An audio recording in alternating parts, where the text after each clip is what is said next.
she bragged. I hooked up with 3 guys on spring break. To her friends. I said, cool story. When the pregnancy test came back positive and none of the 3 answered her calls, I, 29 male, should have seen the red flags when Meredith, 27, started planning her spring break trip with her single friends. We'd been together for 2 years, living in my apartment for the last 8 months. She worked part-time at a boutique while building her influencer brand, which mostly meant taking selfies and expecting me to cover most of our expenses. When she announced the trip, I wasn't thrilled, but figured a week apart might be healthy. She and her friends Jenna and Tori had booked an all-inclusive resort package. I even gave her $500 spending money because she'd maxed out her credit card on new bikinis and vacation outfits. The week she was gone was actually peaceful. I deep-cleaned the apartment, caught up on work projects, hung out with my buddies. She sent a few texts here and there, mostly asking for more money, which I ignored, and complaining about drink prices. She came back Sunday night, tanned and hungover.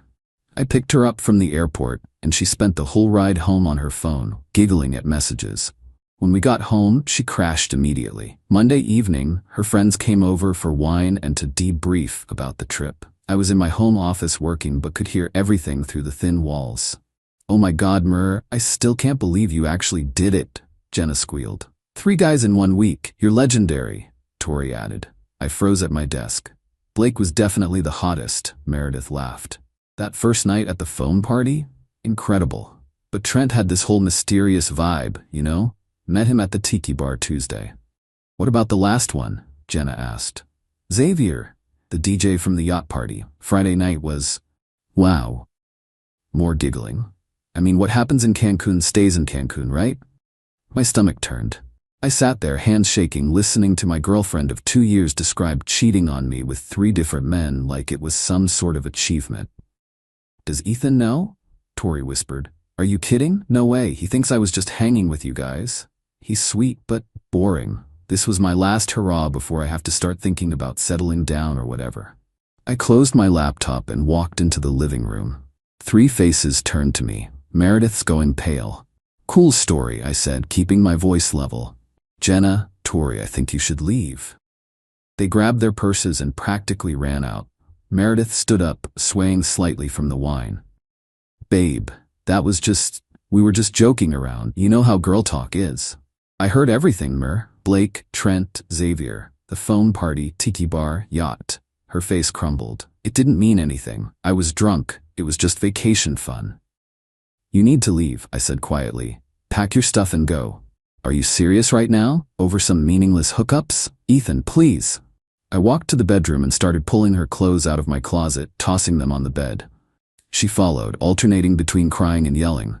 You can't just kick me out. I live here.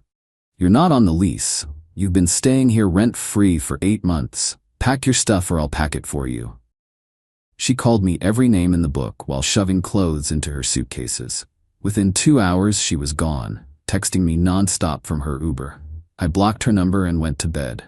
The peace lasted exactly 3 weeks. Update 1. I thought blocking Meredith would be the end of it. Changed my locks the next day, had her mail forwarded to her mom's address, even blocked her on all social media. My friends were supportive. Turns out several of them never liked her anyway, but kept quiet for my sake. Then last Tuesday, I got a call from an unknown number during my lunch break. Against my better judgment, I answered. Ethan? Meredith's voice was shaky. Please don't hang up. What do you want? I need to talk to you. In person. It's important. We have nothing to talk about. I'm pregnant. The sandwich I was eating turned to cardboard in my mouth. I did quick math. She'd been gone 3 weeks since the trip, so about a month since. Congratulations. Hope one of your spring break buddies is excited to be a dad. That's the thing. Her voice cracked. I've been trying to reach them. Blake's number is disconnected. Trent won't return my DMs. And Xavier? I only knew his DJ name, not his real name. Not my problem. Ethan, please. I'm scared. I don't know what to do. Maybe you should have thought about that before cheating on me with 3 strangers. I hung up. She called back immediately from different numbers. Her mom's, her sister's, Jenna's. I didn't answer. Then the text started coming through Facebook Messenger since I had forgotten to block her there. The baby could be yours. We had sex the week before I left. You can't abandon me like this. I made a mistake, but this is your child. I screenshot everything and made an appointment with a lawyer the next day. Better safe than sorry. The lawyer, Mr. Rodriguez, was straightforward. If she claims it's yours, demand a prenatal paternity test. Don't sign anything. Don't give her money. Don't acknowledge any responsibility until you have scientific proof. 2 days later, Meredith showed up at my work. Security had to escort her out when she started screaming in the lobby about me abandoning my pregnant girlfriend. My boss called me in, concerned. I showed him the screenshots of her bragging about cheating. He winced and told me to take the rest of the day off. That evening, her mother Diane called from yet another number. Ethan, sweetheart, I heard what happened. Meredith made a mistake, but surely you can forgive her. The baby needs a father. Diane, your daughter cheated on me with 3 men. The baby isn't mine. You don't know that. She says you two were intimate before the trip. One time, with protection. Besides, she literally told her friends about 3 other guys. Have her call them. She tried. Those boys won't take responsibility. You've been together 2 years. Doesn't that mean anything? It meant something to me. Apparently not to her. Goodbye, Diane. The calls kept coming. Her sister Cassie, her friends, even her cousin I'd met once at Christmas. All with the same message. I needed to step up and be a man and support Meredith through this difficult time. Then came the social media posts. Meredith started a whole campaign on Instagram about deadbeat men who abandon pregnant women. She was careful not to use my name, but anyone who knew us would know who she meant. The comments were filling up with supportive messages from her followers about how real men take responsibility, and he'll regret this when he sees his baby. I stayed quiet, documented everything, and waited. Update 2. Last week, Meredith's campaign escalated. She started posting ultrasound photos with captions like, 8 weeks and doing this alone because he refuses to acknowledge his child, and some boys never become men. My phone was blowing up with messages from mutual acquaintances asking if it was true that I'd abandoned my pregnant girlfriend. I had a simple response ready. She cheated with 3 guys on spring break and bragged about it. The baby isn't mine. Most people backed off after that, but Meredith's family doubled down. Her sister Cassie actually showed up at my apartment on Thursday night with Meredith. I saw them through my Ring doorbell and didn't answer. They stood outside for 20 minutes, with Cassie pounding on the door while Meredith cried dramatically. Open up, Ethan. You can't hide forever, Cassie yelled. My sister is pregnant with your baby. Be a man. I called the building security and they were escorted out, but not before Meredith screamed loud enough for half the building to hear. I'll see you in court. You'll pay child support for the next 18 years. Friday morning, I got served with legal papers. She was actually suing me for paternity and child support. My lawyer had prepared me for this possibility. Perfect, Mr. Rodriguez said when I called him. Now we can demand a prenatal paternity test through the court. She can't refuse if she wants to pursue support. The test was scheduled for this Monday. Meredith had to pay for it up front, since she was the one claiming paternity, about $1,500 that I'm sure she had to borrow from her family. In the meantime, her social media campaign intensified. She started a GoFundMe for single mother abandoned by longtime boyfriend, claiming she needed help with medical expenses and baby preparation. She raised about $3,000 before I had my lawyer send a cease and desist about the false claims. Sunday night, I got a text from an unknown number. Hey man, this is Blake from Cancun. Some crazy chick is blowing up my Insta saying I got her pregnant? I'm married, bro. Please tell her to stop. I couldn't help but laugh. I forwarded the message to my lawyer. Monday came. Meredith looked rough at the clinic. No makeup, hair in a messy bun, wearing sweats. Her mom and sister flanked her like bodyguards. She wouldn't make eye contact with me. The test was simple. Blood draw from her, cheek swab from me. Results would take 3 to 5 business days. As we left, Diane cornered me in the parking lot. When this test proves you're the father, I hope you'll do the right thing. Maybe even marry her. Every child deserves a complete family. We'll see what the test says, I replied calmly. Cassie scoffed. You're going to feel so stupid when it comes back as yours. Mer told us you guys were trying to be careful, but, accidents happen. Is that what she told you? Interesting. Well, science doesn't lie. Wednesday afternoon, my lawyer called. I have the results. You're going to want to sit down for this. My heart pounded. Just tell me. 0% probability of paternity. You are definitively not the father. The relief nearly knocked me over. Send me a copy. Send her lawyer a copy. Send everyone a copy. Already done. Her lawyer called 10 minutes ago. Apparently, there's quite a scene happening at their office. That evening, the text started. Meredith, the test is wrong. We need to do it again. Diane, those tests can be faulty. You should get a second opinion. Cassie, you probably paid off the lab. This isn't over. I didn't respond to any of them. But I did make one social media post, my first in weeks. Just a simple screenshot of the test results showing 0% probability, with the caption, "Science doesn't lie. Best of luck to the actual father." My phone exploded. The same people who'd been calling me a deadbeat were now sliding into my DMs with apologies and "I knew something was off" messages. But the best part, Jenna messaged me privately. "OMG, Ethan, I'm so sorry. I tried to tell her not to lie, but she was convinced she could make you believe it. She doesn't even know which guy is really the father. Blake is married, Trent ghosted her, and she doesn't even know Xavier's real name. She's freaking out." I screenshot that too, just in case. Update 3. It's been 2 weeks since the paternity test results, and Meredith's world has completely imploded. First, the GoFundMe. Once I posted the test results, people who donated started demanding refunds. GoFundMe investigated and found she'd violated their terms by making false claims. They shut down her campaign and refunded all donors. Meredith had already spent about $1,000 of it on baby stuff and maternity clothes. Now, she owed that money back.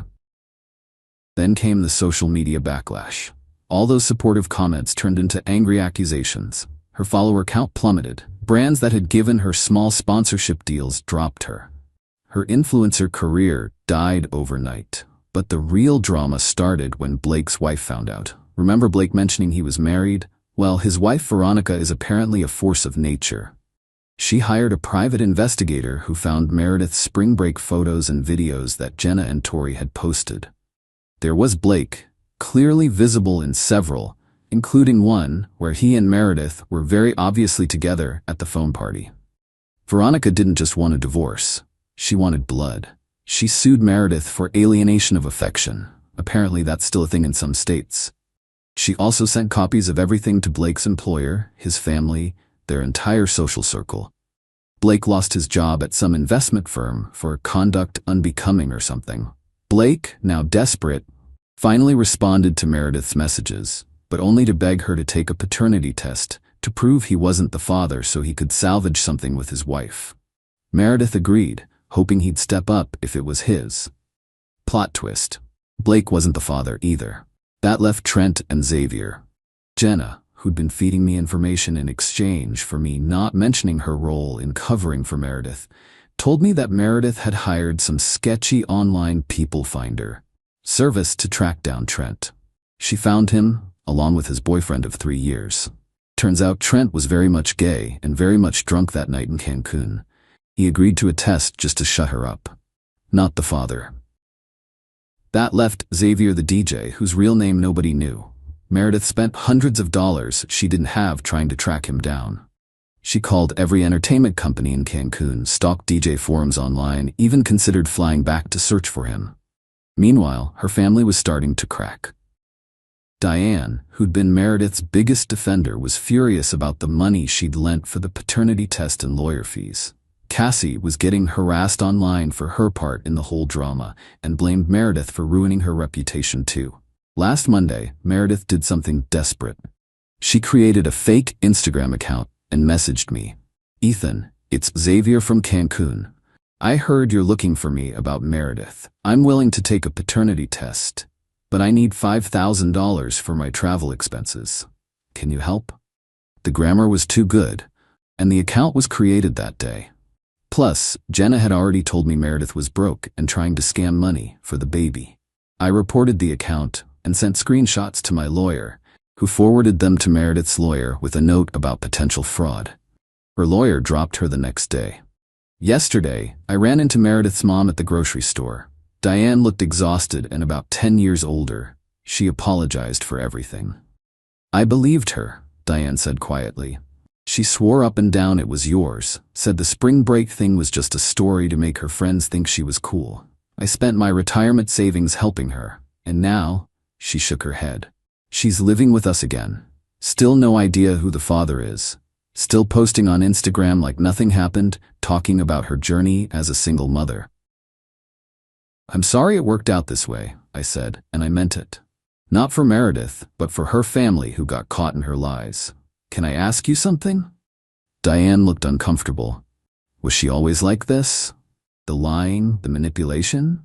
I thought about it. The little lies about where money went, the stories that didn't quite add up, the way she'd twist situations to make herself the victim. Yeah, I admitted. I just didn't want to see it. Final update. 1 year later. Figured I'd give one last update since people keep DMing me asking what happened. Meredith had the baby, a little girl. She never did find Xavier. Word through the grapevine is she put the baby up for adoption. It was a closed adoption, so that's all I know about that. She moved out of state about 6 months ago, deleted all her social media, and started fresh somewhere else. Jenna told me she's working as a receptionist at some office and living with roommates. No more influencer dreams. Her family is still recovering. Diane had to go back to work at 65 to rebuild her savings. Cassie doesn't speak to Meredith anymore. The whole thing tore their family apart. Blake's wife divorced him. He paid out big in the settlement, moved back in with his parents last I heard. As for me, I'm good. Actually, I'm great. Started dating this amazing woman named Lucia about 8 months ago. She's an engineer, has her life together, and thinks the whole spring break story is wild. I told her on our 4th date, figured honesty was the best policy. The apartment feels like home again. Got a promotion at work. Even started traveling. Did a guy's trip to Colorado last month. That was exactly the kind of vacation I needed. Looking back, Meredith did me a favor. If she hadn't been bragging to her friends that night, I might have wasted more years with her. Maybe even married her. Shudder. The whole experience taught me a lot about red flags, boundaries, and trusting your gut when something feels off. Also, always get a lawyer when someone threatens legal action. Worth every penny. Oh, and for anyone wondering, I did eventually unblock her number about 6 months ago. Not because I wanted to talk to her, but because I didn't want to miss any important legal stuff if it came up. She's never tried to contact me again. Sometimes the best revenge really is just living well and making them face the consequences of their own choices. That's all, folks. Thanks for following along on this wild ride.